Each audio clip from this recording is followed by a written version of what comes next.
लोकमाता राजमाता अहिल्यादेवी होळकर यांच्या जन्मोत्सवाच्या निमित्तानं आज या गावामध्ये येणं झालेलं आहे आणि या गावामध्ये आज प्रबोधनाची मेजवानी पाहायला मिळाली। ऐकून कान तृप्त झाले।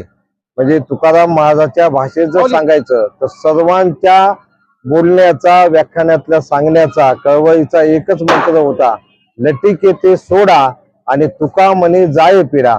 ज्या ज्या अंधश्रद्धा आहेत, ज्या रूढी आहेत त्या सोडल्या पाहिजेत, काळानुसार बदललं पाहिजे, लेकरांना शिकवलं पाहिजे। आणि साधा तुझं गावच नाही का तुझं तीर्थ, आणि व्यर्थ कशाला इकडं तिकडं फिरत, हा सत्यपाल महाराजाचा, तुकडोजी महाराजांच्या प्रेरणेतून घेतलेला संदेश आज या अहिल्यादेवी होळकरांच्या जयंतीच्या निमित्तानं आज या ठिकाणी आम्हाला अनेक वक्त्यांनी या ठिकाणी आम्हाला प्रबोधन केलेले आणि हा कार्यक्रम खूप झकास झाला, मस्त झाला। सर्वांना अहिल्यादेवी जयंतीच्या खूप खूप शुभेच्छा। धन्यवाद। लोकमाता मातोश्री अहिल्यादेवी होळकरांची जयंती आज हिवरा गावामध्ये मोठ्या उत्साहात साजरी झालेली आहे।